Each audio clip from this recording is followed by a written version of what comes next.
जो धुन तार से निकली है वो धुन सब ने सुनी है, पर जो सांस पर गुजरी है वो सिर्फ दिल को पता है। 20 दिन बचे हैं एग्जाम में, बहुत सारा सिलेबस है। लोग कह रहे हैं पास हो जाओ, पहला अटेम्प्ट है। कुछ लोग कह रहे हैं ऑल इंडिया रैंक लेकर आओ। कुछ लोग कह रहे हैं अपने 6 महीने बचाओ, भले ही सिचुएशंस बहुत खराब हो पर अब जी जान लगा दो। लोगों की एक्सपेक्टेशंस बहुत सारी है, लेकिन मैं समझ सकता हूं कि एक सीए फाउंडेशन के बच्चे पर क्या गुजरती होगी ड्यूरिंग द एग्जाम्स। और इसीलिए 20 डेज प्लेज का एक महत्वपूर्ण ऑब्जेक्टिव यह है कि सारे चैप्टर को समराइज करके 20 दिन में पूरा का पूरा सिलेबस करा दिया जाए। तो चलो शुरुआत करते हैं।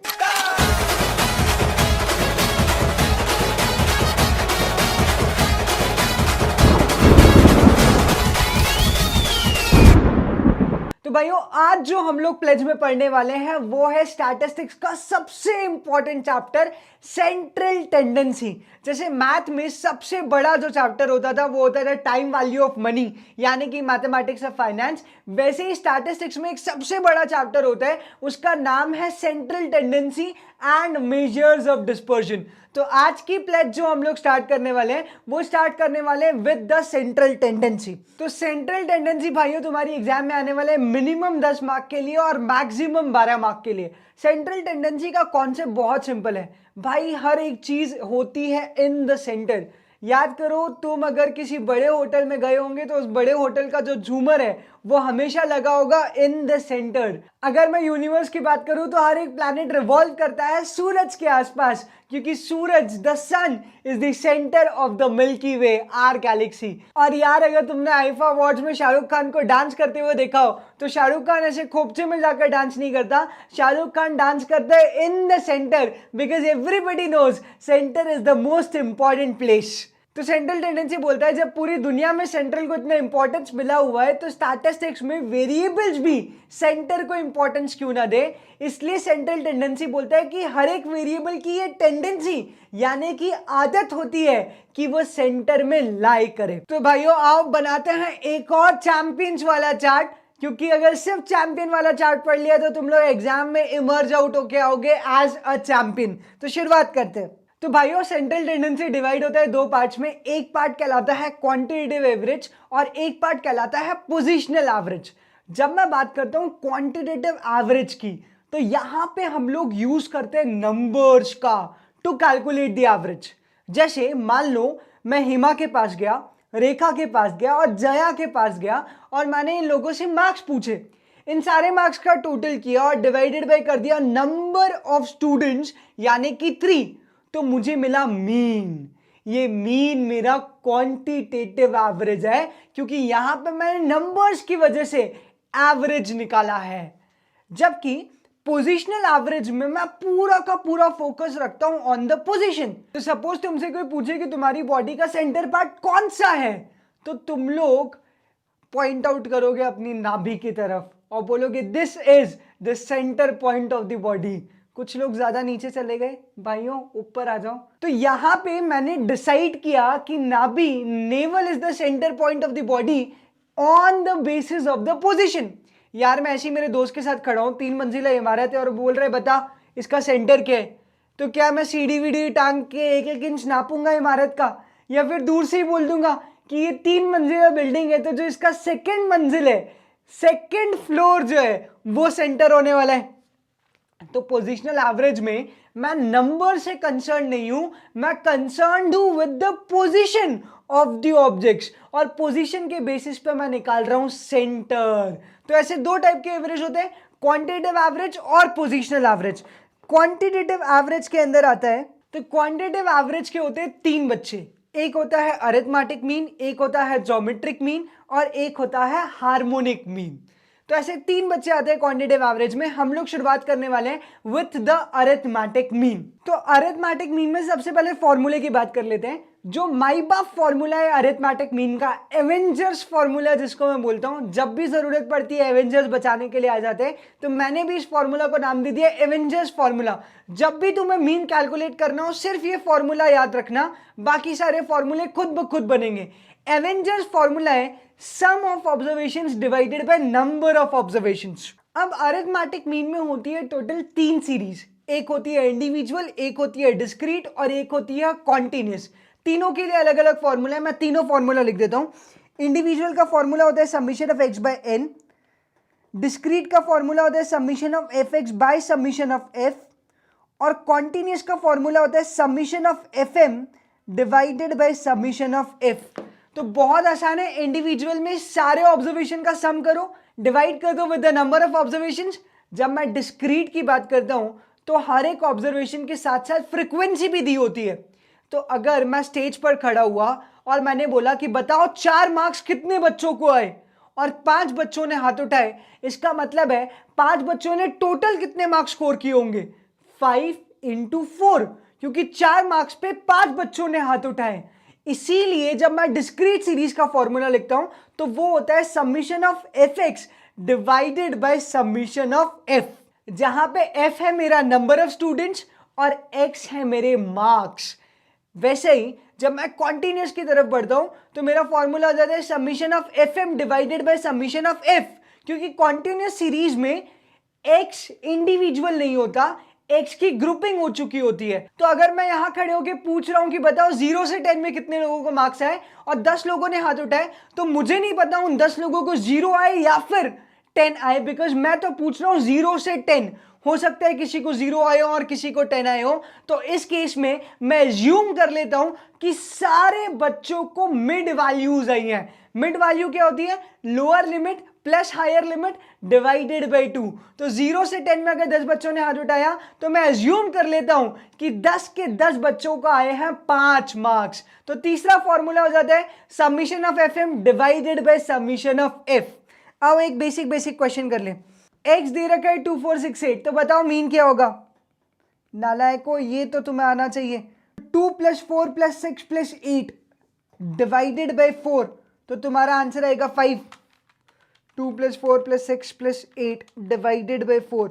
अब डिस्क्रीट का क्वेश्चन कैसे आ सकते हैं कि x दे दिया और f दे दिया। x दिया 2 4 6 8, f दे दिया 10 20 10 और 5, और बताओ मीन क्या होगा।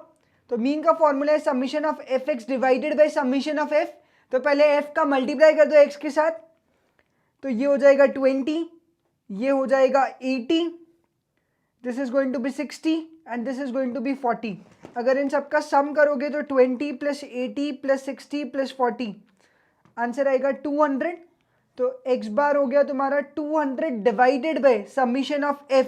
समीशन ऑफ f है तुम्हारा 10 + 20 30 + 10 40 एंड दिस 5 45। तो 200/45 यानी कि तुम्हारा मीन हो जाएगा 4.44। बहुत आसान डिस्क्रीट। f का मल्टीप्लाई करना है x summation of F x divided by summation of f। फिर आगे बढ़ते हैं, कॉन्टिन्यूस का क्वेश्चन कुछ ऐसा आ सकते हैं 0 से 10, 10 से 20, 20 से 30, और f दे दिया 10 20 और 10। बताओ मीन क्या होगा। तो सबसे पहले निकाल लो m, that is called mid value. Mid value का फॉर्मूला बहुत सिंपल है, lower limit plus upper limit divided by 2। तो 0 और 10 की मिड वैल्यू आ जाएगी 5, 10 और 20 की मिड वैल्यू आएगी 15, 20 और 30 की मिड वैल्यू आएगी 25। अगर मैं इन दोनों का मल्टीप्लाई करता हूं तो मुझे मिलेगा fm। तो ये हो गया 5 इंटू 10 50, 20 इंटू 15 300 और 25 इंटू 10 250। मेरा समीशन ऑफ fm आता है 600 और समीशन ऑफ f है 40। तो x बार का फॉर्मूला हो जाएगा summation of fm divided by summation of f, यानी कि 600 डिवाइडेड बाय 40। तो मीन आ जाएगा 15। तो ये तो बहुत बेसिक क्वेश्चन है, ऐसे क्वेश्चन एग्जाम में नहीं आने वाले भाई। एग्जाम में क्वेश्चन फॉर्मूला बेस्ड नहीं आता, एग्जाम में क्वेश्चन आता है प्रॉपर्टी बेस्ड। तो आओ शुरुआत करते हैं with the properties of arithmetic mean. तो सबसे पहली प्रॉपर्टी अरिथमेटिक मीन की, arithmetic mean is the most popular major of central tendency. हमेशा ध्यान रखना कि जो चीज बहुत पॉपुलर होती है, तो अरिथमेटिक मीन की पहली प्रॉपर्टी है कि arithmetic mean is the most popular major of central tendency. सबसे ज्यादा पॉपुलर इसलिए क्योंकि अरिथमेटिक मीन को निकालना बहुत आसान है, और जो भी चीज बहुत इजी होती है उसमें बहुत पॉपुलर होने का स्कोप है, जैसे टिकटॉक। एनीवे, हमेशा याद रखना कि arithmetic mean is the best measure of central tendency. दूसरी प्रॉपर्टी देखते हैं अरिथमेटिक मीन की। अरिथमेटिक मीन की दूसरी प्रॉपर्टी बहुत ही महत्वपूर्ण कि sum of deviations from arithmetic mean is always zero. तो दूसरी प्रॉपर्टी अरिथमेटिक मीन की बहुत ही महत्वपूर्ण कि sum of deviations from arithmetic mean is always zero. तो भाइयों प्रॉपर्टी को सीधे बिलीव नहीं करना है, पहले इस्तेमाल करो फिर विश्वास करो। तो आओ वेरीफाई करते हैं कि क्या sum of deviations from arithmetic mean वाकई जीरो होता है। अगर मैंने तुम्हें एक सीरीज दी 2 4 6 8, इस 2 4 6 8 से मुझे sum of deviations from arithmetic mean निकालना है। तो हमेशा याद रखना डेविएशन का मतलब होता है actual observation minus expected observation. तो deviation is always actual minus expected, और मेरा एक्सपेक्टेड कुछ नहीं होने वाला है, मेरा एक्सपेक्टेड होने वाला है मेरा अरिथमेटिक मीन। तो बहुत आसान है, सबसे पहले 2 4 6 8 का मीन निकाल लो। तो 2 4 6 8 का मीन आता है 5। अब एक्सपेक्टेड वैल्यू है 5 क्योंकि mean is the expected figure. मान लो विराट कोहली मैच खेलने गया, विराट कोहली का एवरेज है 50। इसका मतलब है विराट कोहली कुछ मैचेस में 50 से ज्यादा रन बनाता है, कुछ मैचेस में 50 से कम रन बनाता है, but on an average basis Virat Kohli बनाता है 50 रन। तो अगर मुझे विराट कोहली पर पैसा लगाना है तो बेस्ट नंबर क्या है जिस पे मैं पैसा लगाऊं? 50 रन, क्योंकि एक्सपेक्टेड ही वही है विराट कोहली से, क्योंकि उसका एवरेज ये बोलता है कि Virat Kohli scores 50 run in every game. तो एवरेज हमेशा एक्सपेक्टेड होता है। तो एक्सपेक्टेड वैल्यू होगी तुम्हारी मीन, एक्चुअल वैल्यू तुम्हें गिवन है 2 4 6 और 8। तो चलो डेविएशन निकाल दें। 2 - 5 आया -3, फिर 4 - 5 आया -1, 6 - 5 तो आया +1 और 8 - 5 आया +3। तो सम ऑफ डेविएशंस आएगा 0। चेक कर लो, जितने भी डेविएशंस निकाले अगर उन सारे डेविएशन का सम करूंगा तो वो आएगा 0। और यही तो प्रॉपर्टी थी कि sum of deviations from arithmetic mean is always 0। तो x मेरा एक्चुअल है, x बार मेरा एक्सपेक्टेड है, तो एक्चुअल माइनस एक्सपेक्टेड का sum is always going to be 0। तो भाइयों एग्जाम में भावनाओं में मत बह जाना। अगर थियरी क्वेश्चन आता है तो डायरेक्टली टिक करना 0, लेकिन अगर उन्होंने थियरी को प्रैक्टिकल बनाने की कोशिश की तो हो सकता है वो क्वेश्चन पूछ सकते हैं कि 217 और 18 का sum of deviations from arithmetic mean क्या है। वो हो सकता है पूछ ले 217 और 18 का अरिथमेटिक मीन से डेविएशन का सम क्या है। तो आंसर स्ट्रेट अवे आएगा 0। सॉल्व करने की मेहनत भी मत करना, मैं चाहूं तो प्रूफ करके दिखा देता हूं। बताओ 217 और 18 का मीन कितना आएगा? 2 + 17 + 18 मीन आया 37। अब करते हैं x माइनस एक्स बार। तो 2 - 37 इज -35, 17 - 37 इज -20, 18 माइनस, मैं चाहूं तो एक बार प्रूफ कर देता हूं। 217 और 18 का मीन कितना आएगा? 2 + 17 + 18 डिवाइडेड बाई 3, तो मीन आया है 12.33333। तो अगर मैं कहता हूं x माइनस एक्स बार तो 2 - 12.333 कितना हो गया? -10.33333।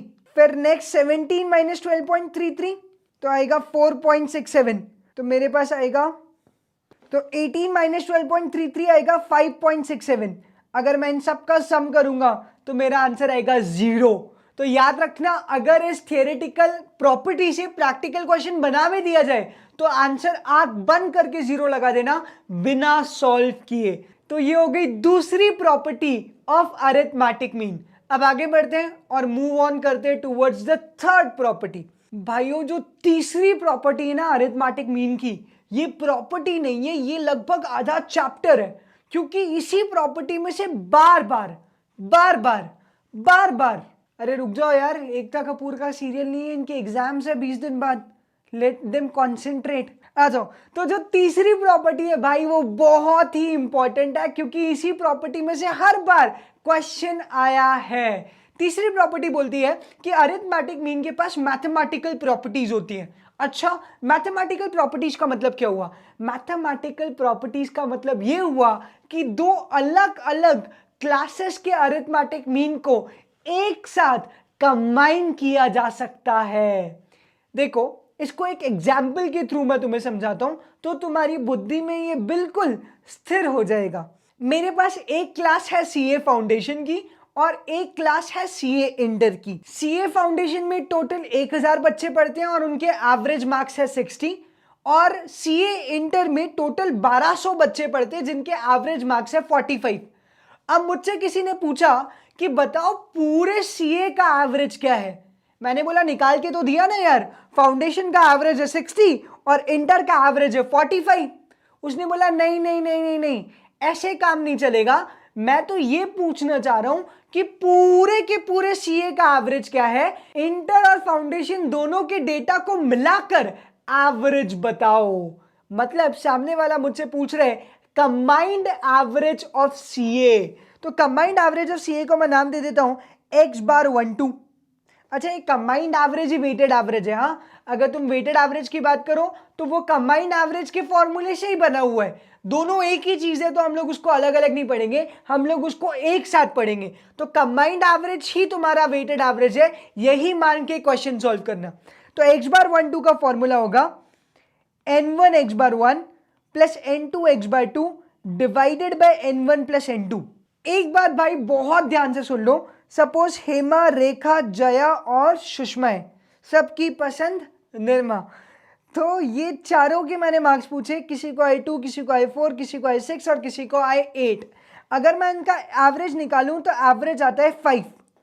अब ध्यान से मेरी बात सुनना, 4 लोगों का एवरेज आया है 5, यहां पे नंबर थे 4 और एवरेज आया 5।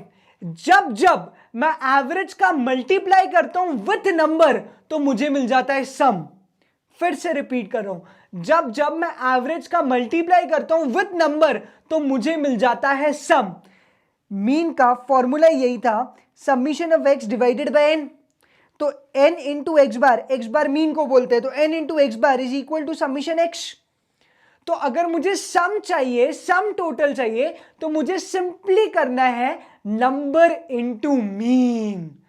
तो मुझे दोनों क्लासेस का सम चाहिए था, तो सीए फाउंडेशन का सम निकालने के लिए मैंने कर दिया n1 x बार 1 और सीए इंटर का सम निकालने के लिए मैंने कर दिया n2 x बार 2, और दोनों को अगर प्लस कर दिया तो मेरे पास ओवरऑल सम आ गया। याद करो एवेंजर्स फॉर्मूला, सम अपॉन में टोटल नंबर। तो कंबाइंड मीन के लिए ओवरऑल सम निकाल लिया डिवाइडेड बाय ओवरऑल नंबर, इसलिए n1 प्लस n2। तो फॉर्मूला याद नहीं करना है, समझना भी इंपॉर्टेंट है। तो फॉर्मूला क्या हुआ, x bar 1 2 is equal to n1 x bar 1 plus n2 x bar 2 divided by n1 plus n2। तो आओ सॉल्यूशन निकालते हैं। x bar 1 2 is equal to 60 into 1000 plus 1200 into 45 whole divided by 2200, 1000 plus 1200।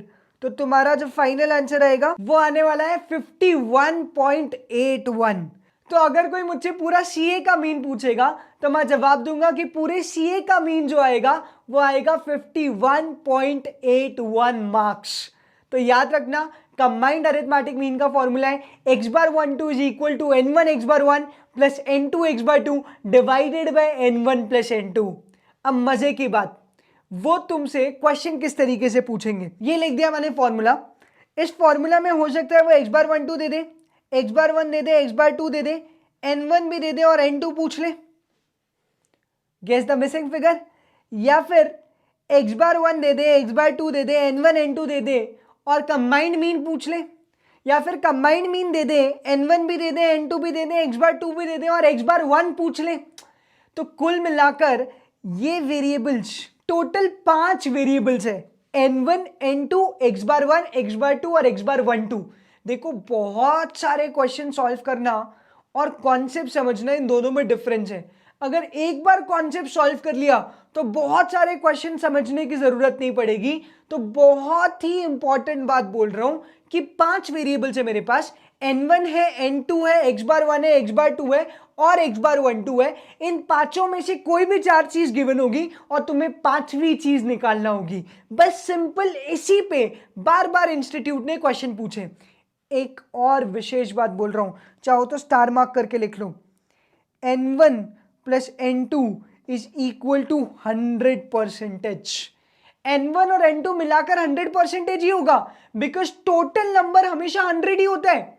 हम लोग बात बात में मस्ती मस्ती में बोल देते हैं कि यार मैं 200% श्योर हूं, पर 200% कुछ होता थोड़ी है भाई, मैक्सिमम होता ही 100 है। तो N1 और N2 हमेशा मिलाकर 100 ही होगा। तो अगर मान लो N1 और N2 दोनों ही नहीं दिए इन द क्वेश्चन, तो हो सकता है कि क्वेश्चन में N1 और N2 दोनों ही ना दें, और वो तुमसे या तो N1 पूछ ले या फिर N2 पूछ ले और आंसर गिवन हो इन परसेंटेज। तो तुम लोग सोचोगे कि मैंने कहा था कि 5 वेरिएबल्स में से कोई एक वेरिएबल ही मिसिंग होगा, यहां पे जो 2 वेरिएबल मिसिंग है। तो तुम याद रखना कि N1 प्लस N2 मिलाकर होता है 100%। आओ मैं तुम्हें एक बहुत ही पॉपुलर क्वेश्चन कराता हूं फ्रॉम द इंस्टीट्यूट। इंस्टीट्यूट ने दे रखा था कि अनस्किल्ड वर्कर्स की सैलरी है 10,000 रुपए और स्किल्ड वर्कर्स की सैलरी है 15,000 रुपए। और फिर इंस्टीट्यूट ने कहा कि दोनों की कंबाइंड एवरेज सैलरी यानी कंबाइंड मीन है 12,000। और इंस्टीट्यूट ने सवाल पूछ लिया कि बताओ अनस्किल्ड वर्कर्स का परसेंटेज क्या है। तो यहां पे सारे स्टूडेंट्स हो गए हैरान परेशान, क्योंकि उन्हें x बार 1 दे दिया था, x बार 2 दे दिया था, x बार 1 2 दे दिया था, लेकिन N1 और N2 दोनों ही वेरिएबल गायब कर दिए। 5 में से अगर कोई एक चीज गायब हो तो समझ में आता है हम लोग निकाल लेंगे, लेकिन अगर 2 चीजें गायब हो तो हम लोग कैसे निकालेंगे। यहां पे बहुत सारी प्रॉब्लम है। तो याद रखो N1 और N2 मिलाकर होता है 100%। तो तुम्हें सिर्फ इतना करना था कि N1 प्लस N2 मिलाकर होगा 100%। अब सिंपली अगर तुम लोग ऑप्शन से सॉल्व करोगे तो बहुत आसानी से ये क्वेश्चन सॉल्व हो जाएगा।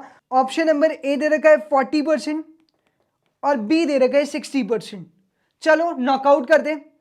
सबसे पहले अनस्किल्ड वर्कर्स के परसेंटेज पूछे, तो अगर अनस्किल्ड 40 है ऑप्शन ए के अकॉर्डिंग, अनस्किल्ड 40 है तो स्किल्ड हो जाएगा 60, और ऑप्शन बी के अकॉर्डिंग अनस्किल्ड अगर 60 है तो स्किल्ड हो जाएगा 40%, क्योंकि दोनों मिलाकर तो 100 ही होने वाले हैं। तो अगर हम लोग ऑप्शन ए के हिसाब से चले तो 40 into 10,000 plus 60 into 15,000 divided by 100, मेरा आंसर आना चाहिए 12,000। चेक करो आंसर आ रहा है क्या। 40 into 10 M plus 60 into 15 M plus MRC divided by 100, नहीं, मेरा आंसर आ रहा है 13,000 ऑप्शन नंबर ए से। तो option number A is not the answer. B से ट्राई करते। 60 into 10 plus 40 into 15 divided by 100, answer आना चाहिए 12,000। चेक कर दे क्या आंसर 12,000 आ रहा है। 60 into 10 M plus 40 into 15 M plus MRC divided by 100। जी हाँ, मेरा आंसर आ जाता है 12,000 फ्रॉम ऑप्शन नंबर बी। तो ऑप्शन नंबर बी हो जाएगा मेरा करेक्ट ऑप्शन। बहुत आसान था। N1 N2 को अज्यूम करना है 100%। 5 वेरिएबल में से कोई एक वेरिएबल मिसिंग होगा। अगर N1 N2 दोनों मिसिंग है तो जरूर से आंसर होगा इन परसेंटेज। ये बेसिक बात है जो आपको याद रखनी है, जो आपको याद रखनी है कंबाइंड अरिथमेटिक मीन निकालते समय। तो भाइयों मैंने एक अच्छा क्वेश्चन करा दिया on the combined arithmetic mean. ऐसे कुछ और भी क्वेश्चंस मैं कराने वाला हूं जो बहुत इंपॉर्टेंट है और एग्जाम में आते ही आते हैं। इनफैक्ट मैं एग्जाम के क्वेश्चन ही हैं जो कराने वाला हूं, इनफैक्ट वो एग्जाम के क्वेश्चन ही हैं जो मैं कराने वाला हूं, पर इस वीडियो में नहीं कराऊंगा। उसके लिए तुम्हें इंतजार करना पड़ेगा टिल द नेक्स्ट वीडियो। और साथ साथ एक बहुत ही इंपॉर्टेंट ट्रिक है मेरे पास, वो भी मैं देने वाला हूं सेंट्रल टेंडेंसी में। अगर उस ट्रिक से क्वेश्चन सॉल्व किया तो कैलकुलेटर की जरूरत ही नहीं पड़ेगी, तुम लोग ओरली आंसर निकाल लोगे कंबाइंड एवरेज का। पर उसके लिए इंतजार करना पड़ेगा टिल द नेक्स्ट वीडियो। तब तक के लिए bye bye, take care and keep smiling.